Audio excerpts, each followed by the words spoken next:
মাকে নিয়ে গিয়েছিলাম মোবাইলের দোকানে। বেশ কয়েকটি মোবাইল দেখানোর পর দোকানের ছেলেটি বলল, এই সেটটা নিতে পারেন, দারুণ ফিচার্স, ক্যামেরাটাও দারুণ, ইন্টারনেট মেমোরিও অনেক বেশি। আমি বললাম, রেঞ্জ কত? আপনার রেঞ্জের মধ্যেই, ওই 19,800। আমি ভালো করে দেখে নিয়ে মাকে বলি, মা তোমার এটা পছন্দ? কথাটি শুনে দোকানের ছেলেটি মুখের দিকে তাকিয়ে জিজ্ঞাসা করে, কার জন্য মোবাইল নেবেন? আমার মায়ের জন্য। ও আচ্ছা, আগে তো বলবেন। মায়ের জন্য আমি ওই 1,300 টাকার মধ্যে সেট দিয়ে দিচ্ছি। আমি আসলে বুঝতে পারিনি, আমি ভাবলাম আপনিই হয়তো ইউজ করবেন। না না, ওটাই আমি আমার মায়ের জন্য নেব। কম দামি সেট আর বের করতে হবে না, ওটাই মায়ের জন্য নেবেন? তুমি ভাবতে পারোনি নিশ্চয় যে আমি এটা। ছেলেটি একটু লজ্জা পেয়ে বলে, আসলে অনেক কাস্টমার আসে, বয়স্ক মা বাবার জন্য মোবাইল নেয়, সব থেকে কম দামিটাই বের করতে বলে। সরি সরি, কিছু মনে করবেন না। মোবাইলটা কিনে মায়ের হাতে যখন দিই, তখন মা যে কি খুশি হয়েছিলেন সেদিন, তা বলে বোঝাতে পারবো না। দোকানের ছেলেটির মতো অনেক মানুষেরই ধারণা মা বাবাকে এত দামি মোবাইল দেওয়ার কোনো প্রয়োজন নেই। পাশের বাড়ির একজন দাদা আমাকে বলেছিল, এত দামি মোবাইল মাকে দিয়েছিস, তোর মা স্মার্টফোন ব্যবহার করতে পারবে? শুধু কথা বলার জন্য মোবাইল কিনে ফালতু খরচা করলি তুই, কোনো দরকার ছিল না। ওই দাদার কথাটা সেদিন আমার খুব খারাপ লেগেছিল। তাই আমি দাদাকে বলেছিলাম, আমি আমার মায়ের জন্য খরচ করব, এটা ফালতু হয় কি করে? মা ব্যবহার করতে পারবে না কে বলেছে? একজন স্বল্প শিক্ষিতা মা যদি মেয়েকে প্রফেসর তৈরি করতে পারে, সামান্য একটা মোবাইল ব্যবহার করতে পারবে না? মানুষজনের এরকম ধারণাই থাকে, বাবা মাকে সব থেকে কম দামি জিনিস কিনে দিলেই হবে। কিন্তু কেন? আমার মায়ের হাতে যদি একটা দামি মোবাইল থাকে, সেটা দেখে আমি খুশি হব, এটাই স্বাভাবিক। বাইরের লোক কে খুশি হলো কে হলো না সেটা দেখে তো কাজ নেই। তবে আমার জীবনে আমার মায়ের অবদান অনেক বেশি। কারণ বাবাকে বেশি দিন পাইনি আমি, বাবা মারা গেছেন অনেক বছর আগে। আমার জীবনে মা একাই 100। চাকরি পাওয়ার প্রথম দিন, কলেজে যেদিন প্রথম জয়েন করলাম, সঙ্গে নিয়ে গিয়েছিলাম মাকে। মা তো তাকিয়ে দেখছে চারিদিকে। তারপর মা আমার দিকে তাকিয়ে বলে, এত বড় কলেজ, তুই এত বড় কলেজে পড়াবি?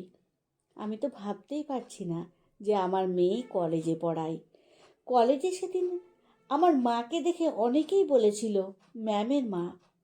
এমন কথায় তো মায়ের চোখে জলই এসে গিয়েছিল। আমি দেখেছিলাম মা আঁচল দিয়ে চোখটা মুছে নিচ্ছে। আমার চোখে চোখ পড়াতেই মা বলেছিলেন, চোখে কি একটা পড়েছে তাই চোখ দিয়ে জল বেরিয়ে গেল। নিজেকে আড়াল করার চেষ্টা মা সব সময়ই করে গেছেন, আমাকে কোনো দিনই বুঝতে দেননি।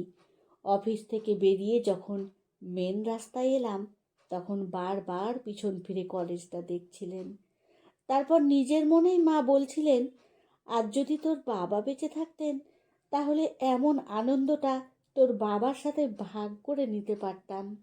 মায়ের কথা শুনে সেদিন আমিও নিজেকে আর সংবরণ করতে পারিনি। চোখের কোণাটা চিকচিক করে উঠেছিল। মাকে বলেছিলাম, আমার জীবনের যত সার্টিফিকেট আছে, এগুলো সবই তোমার প্রাপ্য মা। তোমার শিক্ষার মূল্য লুকিয়ে আছে আমার প্রতিটি সার্টিফিকেটে আর মার্কশিটে। ওপরে আমার নামটি থাকলেও নেপথ্যে তো তুমি। আজকে কলেজে সবাই যখন বলছিল ম্যামের মা, তখন তোমার জন্য গর্বে বুকটা আমার ভরে যাচ্ছিল। তোমার মতোই তো কত মা আছেন, যারা আমার মতো ম্যাম তৈরি করে আমাদের সমাজকে উপহার দিয়ে চলেছেন। আমি সত্যিই গর্বিত। এই অসম্ভব ক্ষমতা হয়তো প্রত্যেক মায়েরই থাকে। সন্তান মানুষ করতে মাকে যে কত কিছু ত্যাগ করতে হয়, এটা শুধুমাত্র মায়েরাই জানেন। মনে আছে, আমার মাধ্যমিক পরীক্ষার 1 সপ্তাহ আগে ছোট মামার বিয়ে হলো। আমার পরীক্ষা, তাই আমি যেতে পারবো না। মাকে বারবার বলেছিলাম, তুমি যাও না মা, একটা দিনের তো ব্যাপার, অসুবিধা হবে না। মা কিন্তু যাননি। আমার 3 মাসি সবাই এসেছিলেন। নিজের ভাইয়ের বিয়ে, কত আনন্দ, কত হই হুল্লোড়। মায়ের মন খারাপ হয়তো হয়েছিল সেদিন, আমি বুঝতেই পারিনি। আমাকে বড় করতে গিয়ে কত কি ত্যাগ করতে দেখেছি মাকে। আর আজ সেই দিনগুলো হয়তো মাকেই ফিরিয়ে দিতে পারবো না। তবে ছোট ছোট খুশি দিয়ে যদি এতটুকু কিছু করতে পারি, তবেই আমি সার্থক।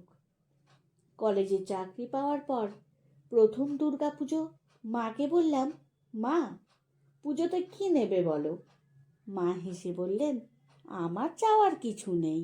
বেশ, আমি তোমাকে 20,000 টাকা দিয়ে দিচ্ছি, তোমার পছন্দ মতো যা খুশি কেনো।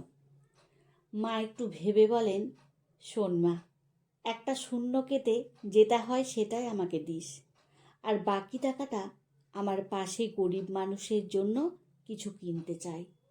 20,000 টাকায় 2-3টে শাড়ি হয়তো কিনবো, একবার পরেই আলমারিতে পুড়ে রাখবো, তাতে লাভ কি? ওই টাকাগুলো বন্দি না করে যদি মুক্ত করতে পারি, তাহলে গরিব মানুষগুলো পুজোতে পড়ে আনন্দ করতে পারবে। আমি তাতেই খুশি। খুশিগুলোকে ভাগ করে নেওয়ার শিক্ষা মায়ের থেকেই পাই। তাই প্রতি বছর গরিব মানুষদের জন্য কিছু টাকা বরাদ্দ থাকে। ওদের কেনাকাটা কমপ্লিট করে তবেই নিজের জন্য কিনবেন মা। চাকরি পাওয়ার পর থেকে 5 বছর হলো। সে সহযোগিতা আমিও মায়ের সাথে করে যাই। বাবা মা আমাদের জন্য সারা জীবন ধরে যা করেন, আমরা তার কতটুকু বা দিতে পারি? কিছুই পারি না। নিজেদের কত স্বাদ জলাঞ্জলি দিয়ে আমাদের বড় করে তোলেন। বাবা মা যদি উনাদের সব সেরাটুকু আমাদের দিতে পারেন, তাহলে আমরাই বা কেন নিচু মানসিকতা নিয়ে সব থেকে কম দামি মোবাইল সেটটা মাকে কিনে দেব? যেদিন স্মার্টফোনটা মায়ের হাতে দিয়েছিলাম, সেদিন মা কিছুই জানতো না। তবে আজ সব পারে আমার মা। ফেসবুক, হোয়াটসঅ্যাপ, ইউটিউবে গান, ভিডিও, মুভি সবটাই করতে পারে দক্ষতার সাথে। আমি মাকে শিখিয়ে দিয়েছি সব। একটুখানি সময় যদি ওনাদের জন্য দিই, তাহলে ওনারা শিখতে পারে বই কি। আমার বাড়িতে কম্পিউটার আছে। আমি মাকে বললাম, তোমাকে কম্পিউটারটাও শিখতে হবে। তারপর কম্পিউটার ক্লাসে মা ভর্তি হন। 6 মাসে একটা বেসিক স্কোর করে মা নিজে কম্পিউটার চালাতে পারে এখন। শুধু কম্পিউটার নয়, শরীরচর্চার সঙ্গে জিমেও যাওয়াও। আমরা চেষ্টা করলেই পারি আমাদের বাবা মাকে ভালো রাখতে। সদিচ্ছা থাকলে কি না হয়। আমাদের ভালো রাখার জন্য বাবা মা তাদের জীবনের সবটুকু দিয়ে যদি একটা সুন্দর ভবিষ্যৎ উপহার দিতে পারেন, তাহলে আমরা ছোট ছোট খুশি দিয়ে বাবা মায়ের জীবনটাকে আনন্দে ভরিয়ে তুলতে পারি। কলমে সরজিৎ ঘোষ।